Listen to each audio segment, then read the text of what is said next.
On the edge of the frontier, where dust and silence ruled the land, a woman heavy with child was brought to auction, her face hidden beneath sackcloth, her dignity sold to the highest bidder. Among the jeers of men, one towering rancher stepped forward, not for prize nor pity, but for a duty that would bind two broken lives beneath the same roof. A bitter wind swept through the frontier town on auction day, driving dust into eyes and throats, carrying the smell of sweat, horsehair, and stale tobacco. The square was crowded with men in patched coats and women with shawls pulled tight against the cold.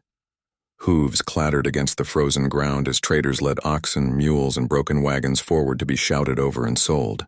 Each cry rose above the din. Prices barked like challenges until the town seemed less a gathering of people than a pit of vultures circling the scraps of another harsh year. At the center of it all, a figure was brought forward. Not an animal, not a wagon, but a woman. She was wrapped in a sackcloth shawl, her body heavy with child, her face hidden beneath a rough burlap veil that marked her as something less than human. She walked slowly, her hands trembling against her belly, shame dragging at her every step. The crowd hushed, then muttered. Widowed. Someone whispered. Abandoned. Another spat. Carrying trouble, a third said, shifting his hat, lower against the wind. Her shame was carried like a brand across her back. No one had to be told why she was here. On this frontier, when a woman had no kin, no land, no coin, her choices narrowed to a cruel point. She could beg, she could starve, or she could be sold. At the edge of the gathering stood a man apart from the rest, Eli Cade, a giant of a rancher whose name carried with it a reputation for silence and strength. He was not a man of town squares or auctions. He belonged to the wide stretches of prairie, to the sound of cattle moving slow beneath a sky so large it seemed to crush a man flat. His coat hung heavy on his shoulders, his hat shadowing eyes that had seen too much and spoken too little. He had come only to trade 2 oxen for seed, not to buy a soul. Yet his gaze fixed upon the veiled woman as she shifted on trembling legs. He saw not scandal nor disgrace, but exhaustion, an exhaustion so deep it seemed to hollow her out from within. The auctioneer barked her presence as if she were no different from the oxen, no different from the cracked wagon wheels. Then, through the rough weave of burlap, her voice broke free. Thin at first, almost a whisper carried off by the wind, then firmer as if drawn from the marrow of her bones. My baby is coming, she said. Please remove the sack. And buy me. The crowd stirred like cattle spooked by lightning. Some laughed. Others turned away. A few looked down at their boots, ashamed by the spectacle, but not enough to intervene. Silence settled heavier than the snow clouds overhead. Eli did not laugh. He did not turn away. He looked upon her with that same steady gaze he gave the land, when storms broke the fences or wolves came for the calves. Then, in a voice as deep and calm as a church bell, he named a price. No man spoke against him. No higher bid came. The auctioneer's gavel struck sharp as a gunshot. When the burlap was lifted, the woman's face came into view. Pale, lined with fatigue, eyes haunted yet burning with a desperate will to live. She did not smile. She did not weep. She only lowered her gaze as if the world still refused to let her stand tall. Eli reached out a hand, not rough, not tender, but steady. She took it, and together they left the murmurs of the square behind. The ride to his ranch stretched across barren fields and skeletal cottonwoods, their branches rattling like bones against the gray sky. Snow threatened but did not fall, holding itself like a promise yet unbroken. The woman sat rigid in the wagon, clutching her shawl, her belly a rounded burden before her. Eli drove without speaking, the reins loose in his massive hands. The only sounds were the creak of the wheels and the cry of crows circling high.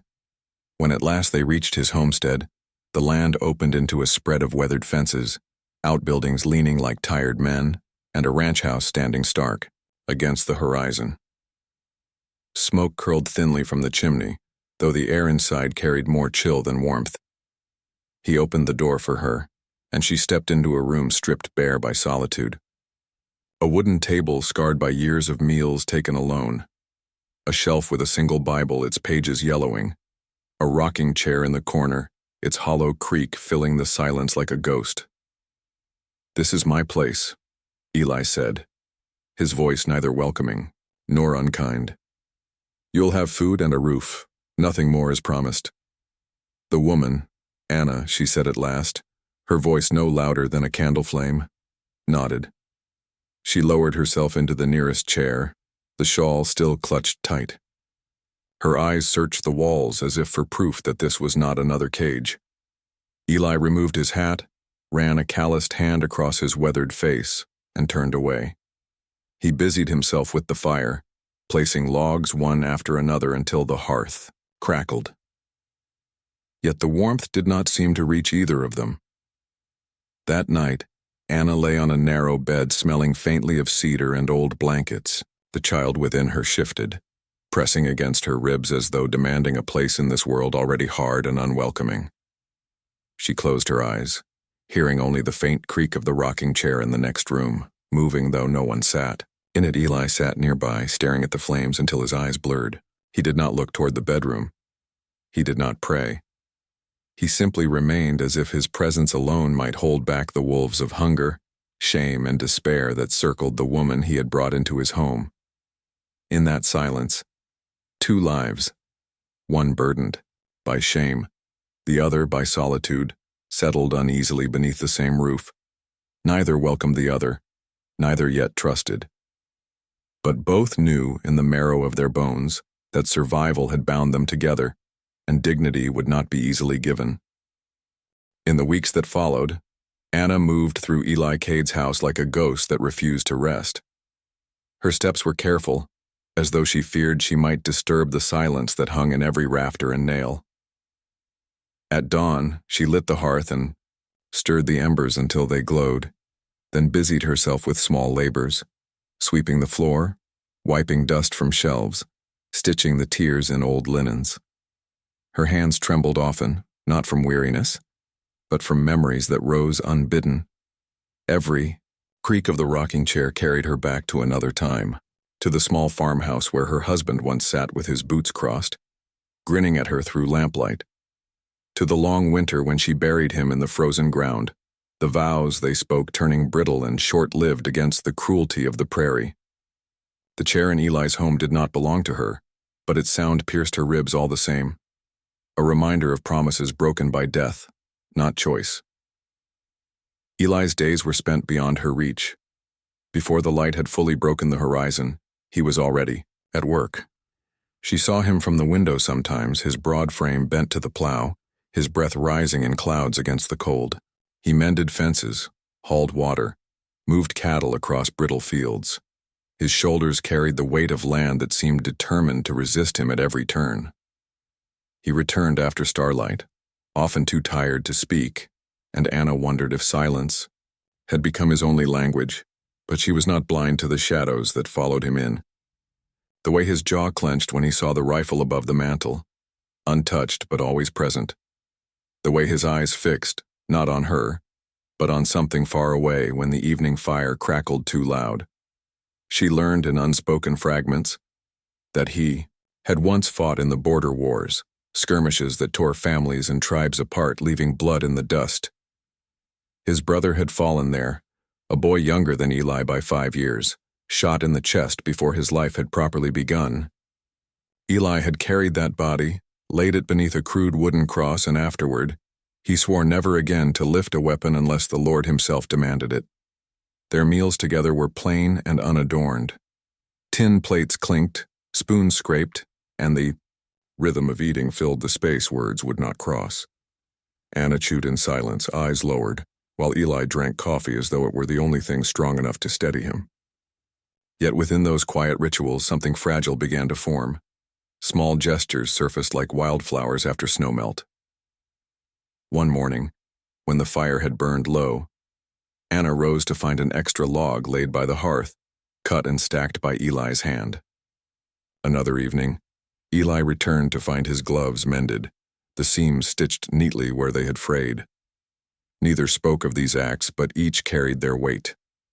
Loneliness, once a gulf too wide to cross, began to shape itself into a narrow bridge built of wood, thread, and silence. Anna spent long afternoons sewing in the corner, her shawl drawn tight against the drafts that crept beneath the door. The child pressed within her, restless and demanding. She whispered to it sometimes, half in prayer, half in promise, though she did not know what future she could guarantee. It was during one such evening, as the fire's glow stretched shadows across the walls, that she moved with a sudden resolve. From the shed, she had dragged in an old feed box, scrubbing it clean, lining it with scraps of cloth and wool. Now, with careful hands, she set her shawl across it, softening its rough edges into something resembling a cradle. She stood over it, breathing slowly, her braid falling loose over her shoulder. The gesture was simple, but in it lay defiance, the insistence that her child would not be born into sackcloth and shame, but into a space claimed by a mother's dignity. Eli, returning from the stables, paused in the doorway. He saw her there, hair loosened, face turned toward the makeshift cradle as though blessing it. For the first time, he did not see the auction block or the veil or the murmurs of the town that had marked her as ruined. He saw a woman standing against the ruin of her past, shaping a home from scraps, refusing to bend completely beneath grief. He did not step further. He only watched, silent as always, but something in his chest shifted. Perhaps it was respect, perhaps recognition. He had carried ghosts long enough to know when another soul was wrestling theirs into submission. That night, Anna lay awake long after Eli had retreated to his room. The house was still but for the steady groan of the rocking chair as the wind nudged it across the floor. She thought of her husband's face already dim in memory and of Eli's gaze, quiet, unspeaking but steady, like the land itself. She turned onto her side, one hand over her belly, and for the first time since arriving she allowed herself to imagine that survival was not merely enduring breath by breath. Perhaps survival could mean something more. Rebuilding fragments of trust out of silence, stitching together dignity from acts so small they could be missed. Perhaps in this house of shadows there was space for light. Eli sat at the fire long after she had gone to bed, staring at the flames as though searching for answers he knew would not come. His brother's voice, his brother's laughter, haunted him still. But he could not deny what he had seen in the doorway. Anna was no longer only a burden carried home from town. She was a mirror, showing him that solitude was not the same as peace. And as the logs cracked and the night deepened, he realized that though they lived as strangers beneath the same roof, something had begun to shift. Not love, not yet, but the faintest pulse of kinship. A recognition that their lives, scarred, abandoned, and weather-worn, were no longer carried alone. Autumn surrendered quickly to the bitterness of early winter. The earth hardened, streams froze thin at their edges, and the cattle moved slower across the brittle fields. Anna had begun to grow accustomed to the rhythms of Eli's ranch. The sound of his boots on the porch at dawn, the hiss of coffee poured into tin cups, the long silences that, though still heavy, had grown less cruel. It was on one of those gray afternoons that a lone rider appeared across the valley. His horse limped, its breath smoking against the frost. The man sat crooked in the saddle, his hat pulled low, his cheek marred by a scar that ran from temple to jaw, like a riverbed carved in flesh. He dismounted slow, as if testing whether the earth would take him. Eli met him at the gate, his great frame filling the narrow path. Words were exchanged, few, low, measured. From the house, Anna watched through the frost-edged glass, her heart lurching. Something in the tilt of the stranger's shoulders, in the cold curl of his smile, stirred dread. When Eli stepped aside, at last, and allowed him in, her hand went instinctively to her swollen belly. The man gave his name as Carver. He claimed to be passing through, claimed to need warmth and food before the storm that threatened on the horizon. But beneath his words lay another intent, one Anna felt before he ever looked at her. When his gaze finally settled upon her, recognition sparked. His smile widened, not kindly, but with the satisfaction of a man who sees leverage where others see suffering. Carver knew. That night, as snow began to fall thick as wool, the ranch house became a world too small for 3 souls. Wind rattled the shutters, piling drifts high against the door. Inside, lantern light quivered, throwing long shadows across the walls. Eli set an extra log on the fire, his jaw clenched as if he could bar the storm with silence alone. His rifle leaned against the wall, untouched yet present, like an old soldier still waiting for its call. Carver ate with the hunger of a wolf, tearing bread, drinking deeply of Eli's coffee. His words flowed easy, too easy, laced with half-truths and the sharp edges of rumor. He spoke of towns Anna had passed through, of debts owed by men who sold what was not theirs to sell, of a woman left at an auction block like chattel. He let his tongue wander near her shame, circling, testing, waiting for it to cut. Anna sat stiff in her chair, her shawl wrapped tight around her shoulders, her belly rising and falling with each shallow breath. Fear coursed through her, but it was not the same fear she had known at the auction, nor the despair of her husband's grave. This was different. This was anger, simmering beneath her silence, threatening to break free. Eli said little. He let Carver speak, his silence heavy, unyielding like stone. The stranger's voice grew sharper against that quiet like a knife blunted on an anvil. When at last Carver let slip a cruel jest at Anna's expense, calling her spoiled goods, fit only for pity, something inside her snapped. She rose, hands trembling but her voice steady as steel.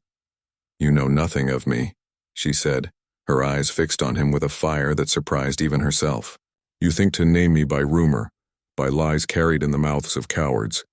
But I am no man's spoil. I am a wife who buried her husband, a mother who will bring forth life into a world that would rather see me broken. Speak your filth again. In this house, and the storm outside will be kinder to you than the man who owns this roof." The room stilled. The storm howled louder against the walls, snow hissing at the windows, but inside the silence was absolute. Carver's smirk faltered.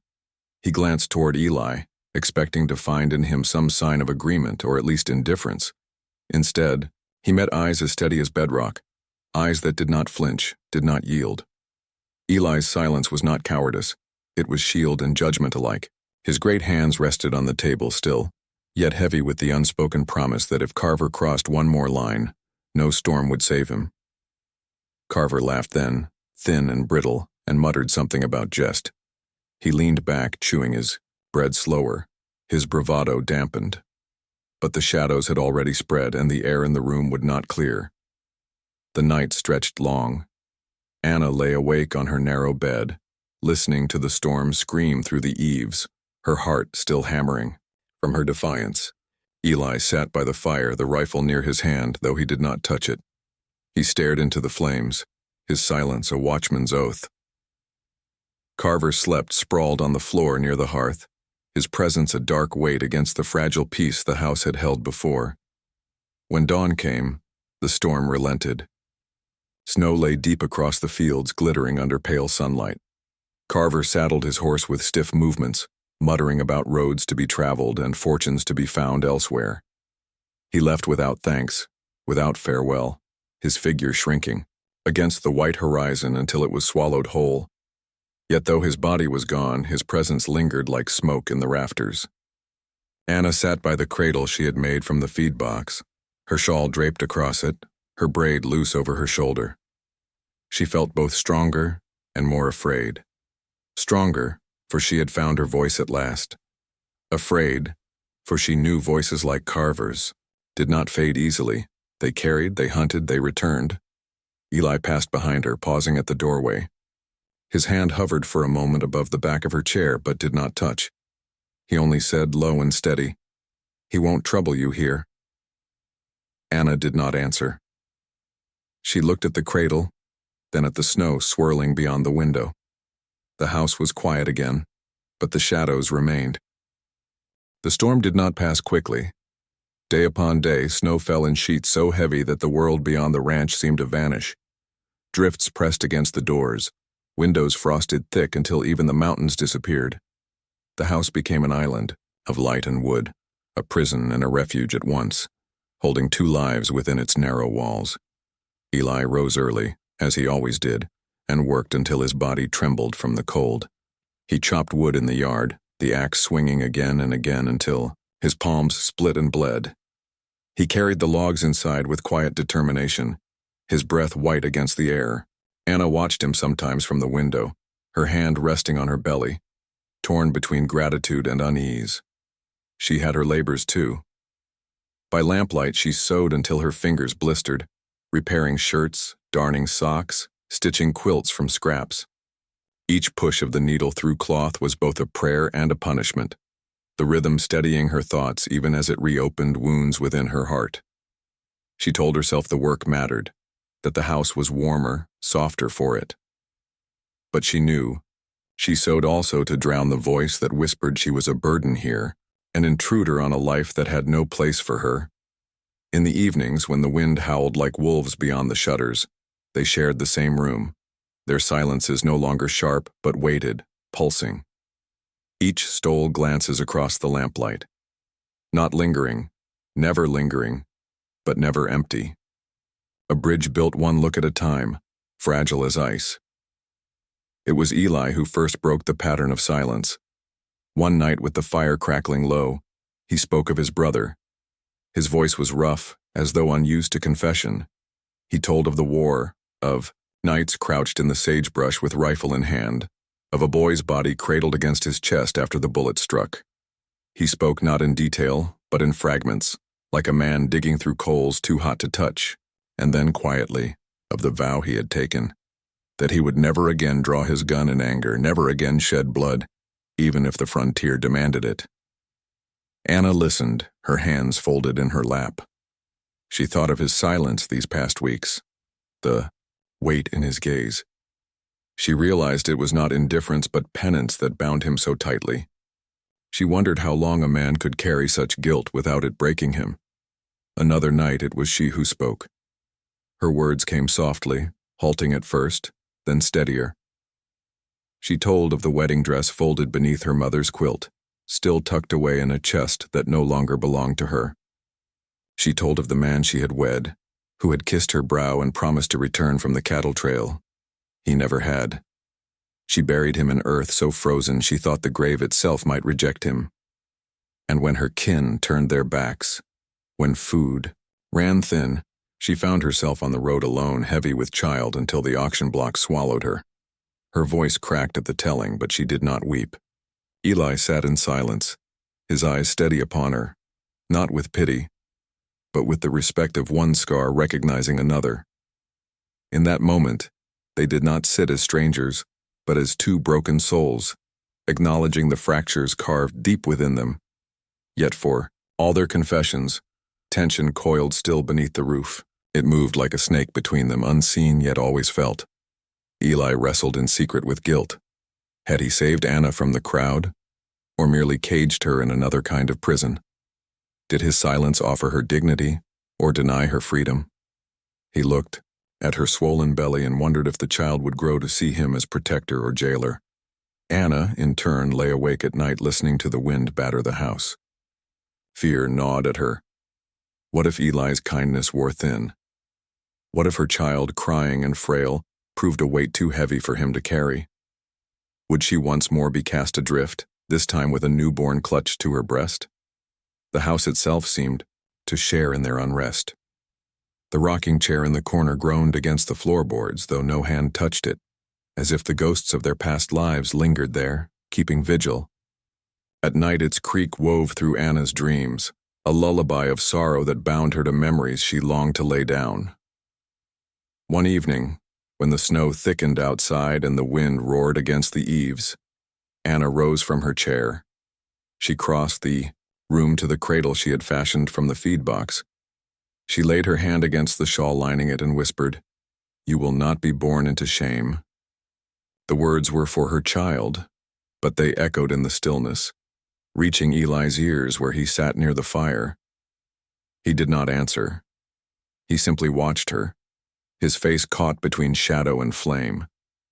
His silence was no longer a wall, but something else, something like reverence, something like a vow unspoken. Yet neither dared bridge the final distance. Their hearts beat in uneasy rhythm, close enough to hear but too guarded to join. And so the days passed, claustrophobic as the snow that pressed against the walls, fragile as the fire that guttered in the hearth. The realization came slowly to them both. Survival was no longer the question. Trust demanded more. It demanded the courage to confess not only the wounds of the past but the fears of the present, to lay themselves bare in a house where silence could no longer shield them. Spring came late, dragging its feet across the thawing land. Snow melted in sullen rivulets, turning the valley into a patchwork of mud and flood. The river swelled, tearing branches from its banks, while the meadows slowly returned to green, beneath skies that still carried the chill of winter's breath. The ranch groaned back to life, fences to mend, calves to brand, fields to turn. For Anna, the season brought not only thaw, but a storm of her own. Her belly had grown heavy, her steps slow, her body demanding rest even as her mind refused it. Each night she felt the child shift within her, restless, eager for its place in the world. She walked the house in circles, one hand braced against her back, the other against her swelling front, whispering prayers into the silence. It was an evening thick with thunder when the labor began. Lightning flashed across the valley, painting the sky in brief, violent strokes of white. Rain drummed on the roof, wind rattled the shutters, and within the cabin, firelight flickered against the walls. Anna gripped the table, her breath ragged, the first pains twisting through her like iron bands. Eli was at her side in an instant, his massive frame made clumsy by fear. He had carried rifles, dug graves, broken wild horses, yet nothing in his life had taught him what to do with a woman writhing in agony. Her face pale with effort, her eyes fierce with determination. He fetched water, clutched towels in hands that shook, built the fire higher though sweat already gleamed across his brow. When her strength faltered, she clutched his scarred hands, her nails digging into his skin. He bore it without flinching, his own breath catching with hers. He did not speak words of comfort, for he was not a man of many words, but his presence was unwavering. His silence, once a prison, became a pillar for her to lean upon. The storm outside raged, thunder echoing the storm within her body. Hours stretched like lifetimes. The house seemed to shrink to a single point. The sound of Anna's cries, the flicker of the fire, the relentless rhythm of rain against the roof. Eli moved as commanded, fetching, holding, wiping her brow, his face drawn not with fear alone but with reverence. He had fought battles, carried his brother's broken body from a field, but he had never stood so close to the raw edge of life and death as now. At last, near dawn, the child's cry broke through the silence. Thin at first, then fierce, it cut through the house like the first light after endless night. Anna collapsed against the bedding, tears streaming down her face, not only for the life delivered but for the veil of shame that fell away with it. She had come from an auction block with sackcloth over her head, branded by whispers, cast aside by kin. But now she had brought forth life into the world with strength that no man could cheapen. Eli, his great hands trembling, lifted the newborn, swaddled in Anna's shawl. The tiny body was warm, fragile as a bird, yet loud with breath. Eli cradled it as though he held something more precious than land, more enduring than cattle, more sacred than any vow he had ever spoken. For a long moment he could not move, could not speak. The scars on his hands, the grief carved into his cheeks, all seemed to fade beneath the weight of the small life pressed into his arms. He laid the child against Anna's chest. She wept openly now, her braid damp with sweat, her eyes luminous with exhaustion and triumph. Eli sat beside her, not daring to reach further, yet unable to look away. Something shifted then. Not passion, not claim. It was not the sudden blaze of desire, nor the binding chain of ownership. It was recognition. A fire burned quietly between them, kindled not by longing but by endurance, by the unspoken truth that neither was alone any longer. Anna looked at Eli, her gaze softer than it had ever been, though no less strong. "She will need more than me," she whispered. Eli nodded, his throat too tight for words. He had carried rifles, coffins, burdens heavier than oxen. But this tiny life swaddled in a woman's shawl, was the heaviest and the holiest burden of all. The storm outside began to fade, the thunder rolling farther into the valley, the rain slowing to a soft patter.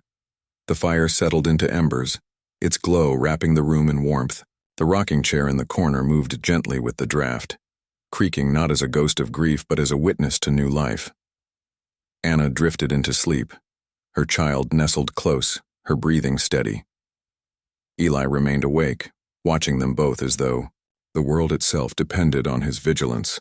He reached for another log, fed the fire, and settled back into his chair. The house felt different now, no longer only a shelter from storms, but a place where life had entered and demanded to be defended. For Eli, it was a rebirth as much as for Anna. The man who had carried silence like a shield now found that silence had new weight. It was no longer emptiness but covenant. He did not need to speak the vow that had already taken root within him, that he would remain steady as the land, strong as the fire, for as long as they needed him. The child whimpered softly, and Anna stirred in her sleep. Eli rose, leaned over the cradle, and with a hand rough from years of toil, touched the edge of the shawl that wrapped the infant. His voice was a whisper, low and steady. "You're safe here." The storm had broken. The house, for the first time, felt like home. Peace on the frontier was always fragile, like ice on a thawing river, beautiful in its stillness, yet certain to break. Weeks passed in a rhythm almost tender. Anna regained her strength, her body no longer bowed by labor but steadied by the child at her breast. Eli worked the land with a new gravity, each swing of the hammer, each coil of rope, done with a glance toward the house where mother and child dwelled. Their silence had grown gentler now, woven through with nods, brief smiles, and the soft music of an infant's breathing. But peace, as the land itself often taught, was never unchallenged. The drifter returned one afternoon, not alone but with 3 men at his back. Their horses kicked dust into the sky, their faces drawn hard with hunger and greed. They rode into the yard as if it belonged to them, boots hitting the earth with the weight of claim. The drifter's voice carried like a whip crack. "Eli Cade," he called, spitting the name. "You bought what was not yours to keep. Debts still stand and payments due. We'll be taking the woman, and whatever else you've fattened since." Anna froze in the doorway. The child clutched against her shoulder. Her eyes met Eli's across the yard. In them was not only fear, but the sharp glint of something harder, defiance. She had walked this path before, bound in sackcloth, shamed before a crowd. She would not walk it again. Eli stepped forward, his frame casting long shadow against the dust. The rifle leaned by the wall of the porch, but he did not reach for it. His vow still weighed heavy, never again to shed blood in anger. His voice, when it came, was deep and even, the sound of a man who had carried silence too long. "She is no man's to take, and no man's to sell." The drifter sneered. "You think your word will turn us back? We've ridden far for this prize. Step aside, Cade." The other men shifted, hands brushing the grips of their pistols. The air thickened, the moment balanced on a blade's edge. Anna's breath caught. The child stirred restlessly, whimpering, against her breast. Eli's silence broke at last, not with gunfire but with words that rang like iron striking stone. "You've made your living on the weak, on shame, on fear. But there's no place for that here. If you aim to carry her off, you'll have to ride through me, and I will not move." The drifter laughed, a harsh sound, and reached for his revolver. The world narrowed to the instant, to the flicker of firelight behind Anna, to the creak of the rocking chair inside, to the weight of history pressing upon Eli's shoulders. When Eli moved, it was not vengeance that stirred him, but justice. His rifle found his hands, not from rage but from resolve. The first shot cracked the air, shattering the stillness. Dust exploded, a horse screamed, and chaos erupted. The fight was swift, as the frontier always demanded. One man fell to the earth clutching his leg. Another stumbled back, blood streaking his arm. Eli's frame loomed like an oak in the storm, steady, unbroken. He did not revel in violence. Each movement was measured, born of necessity. His voice thundered louder than his rifle. This ends now. There will be no more taking, no more breaking. You leave here, and you leave with nothing. The drifter staggered, his revolver knocked from his hand. Rage blazed in his eyes, but beneath it, fear. He saw in Eli not a man seeking glory, but one carved from something older, deeper, a refusal to let cruelty rule. The men, beaten by more than bullets, turned their mounts and rode off, dust trailing like tattered flags of defeat. Silence returned to the yard, broken only by the soft cry of the child. Eli lowered his rifle, his shoulders heavy, his breath ragged. He turned to Anna, whose eyes glistened not with tears of fear, but with fierce relief. She stepped down from the porch, the baby cradled close, and stood beside him. No words passed between them, yet everything was spoken in the stillness. By evening, Eli had saddled the wagon. He loaded it not with cattle, not with tools, but with the essentials of family, blankets, a cradle, food enough for the road. Anna climbed aboard, her shawl wrapped tight, the child bundled in her arms. Eli took the reins, and together they turned toward town. The rocking chair remained behind in the cabin, empty now. Its creak had once been the sound of sorrow, of lives unfinished, of ghosts too heavy to set down. Now it stood as a relic, a witness left to the quiet house, a symbol of what they had carried and what they had left behind. The wheels of the wagon cut deep into the mud as they rolled down the valley road. The mountains loomed distant, their peaks catching the last light of day. Anna leaned against Eli, not in dependence but in trust, her hand resting on the child's small form. Eli kept his gaze steady on the horizon, his silence no longer empty but full, of promise, of presence, of the covenant they had forged, not with vows but with endurance. They rode not toward certainty, for the frontier promised none. They rode toward a future unpromised but not unloved. And for the first time in many years, Eli Cade felt the weight of his solitude ease, replaced by something fiercer than loneliness, the dignity of shared survival, the quiet triumph of companionship. Hard won. The valley wind rose behind them, carrying away the echoes of the past. Ahead lay only the road, the dawn, and the fragile fire of hope.